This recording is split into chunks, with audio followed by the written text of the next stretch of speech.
देख रहे हैं राजवानी और मैं हूं आपके साथ सुमन। भारत की सुरक्षा एजेंसियों ने एक बार फिर अंतर्राष्ट्रीय ड्रग तस्करी नेटवर्क पर बड़ी चोट करते हुए देश के इतिहास में पहली बार कथित जिहादी ड्रग केप्टागन की विशाल खेप जब्त किया।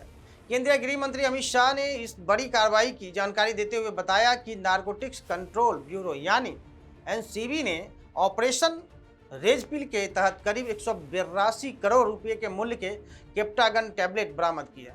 यह कार्रवाई भारत की ड्रग्स के खिलाफ शून्य सहिष्णुता नीति और अंतर्राष्ट्रीय अपराध नेटवर्क पर कड़े प्रहार का एक बड़ा उदाहरण मानी जा रही है। गृह मंत्री अमित शाह के अनुसार यह पहली बार है जब भारत में इतनी बड़ी मात्रा में केप्टागन जब्त किया गया। यह खेप पश्चिम एशिया में भेजी जानी थी, लेकिन भारतीय एजेंसियों की सतर्कता के चलते इसे समय रहते पकड़ लिया गया। इस ऑपरेशन के दौरान एक सीरियाई नागरिक को गिरफ्तार किया गया है, जो कथित रूप से दिल्ली के नेबसराय इलाके से इस नेटवर्क का संचालन कर रहा था। जानकारी के मुताबिक यह खेप सीरिया से भारत पहुंची थी और मुंद्रा बंदरगाह के जरिए ट्रांजिट मार्ग बनाकर सऊदी अरब भेजी जानी थी। ड्रग्स को बेहद चालाकी से चाय की पत्तियों के डब्बों में और ऊन के खेप के रूप में छिपाकर लाया गया था, ताकि सुरक्षा एजेंसियों की नज़र से बचा जा सके।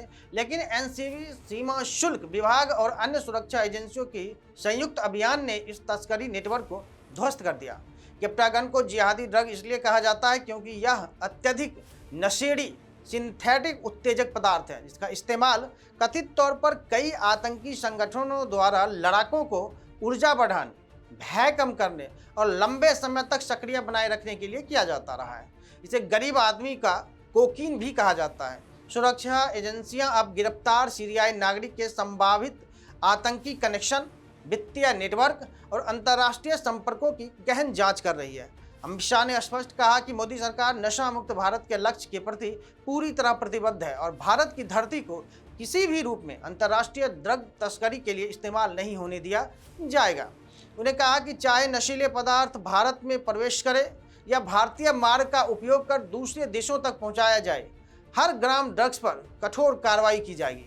सरकारी आंकड़ों के अनुसार 2020 से 2024 के बीच देश के अलग अलग बंदरगाहों पर 19 बड़े ड्रग तस्करी नेटवर्क का भंडाफोड़ किया गया, जिनमें कुल 11,311 करोड़ रुपये मूल्य की नशीली पदार्थों की खेप जब्त की गई है। यह दर्शाता है कि भारत अब वैश्विक ड्रग तस्करी के खिलाफ एक महत्वपूर्ण रणनीति मोर्चा बना चुका है। वहीं विशेषज्ञों का मानना है कि केप्टागन जैसी खतरनाक ड्रग की भारत में बरामदगी केवल नशा तस्करी का मामला नहीं, बल्कि राष्ट्रीय सुरक्षा से जुड़ा गंभीर संकेत भी है। यदि ऐसे पदार्थ आतंकी या आतंकी संगठित अपराध नेटवर्क से जुड़े पाए जाते हैं, तो यह सुरक्षा एजेंसियों के लिए और भी बड़ा खतरा बन सकता है।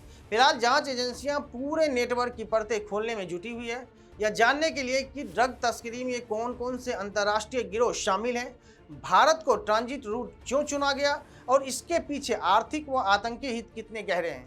यह कार्रवाई साफ संकेत देती है कि भारत अब केवल घरेलू नशा विरोधी अभियान तक सीमित नहीं है, बल्कि वैश्विक ड्रग और आतंकी नेटवर्क के खिलाफ निर्णायक मोर्चा बन चुका है। तो इस पूरे मामले पर आपकी क्या राय है, हमें कमेंट बॉक्स में जरूर बताएं। तब तक के लिए धन्यवाद।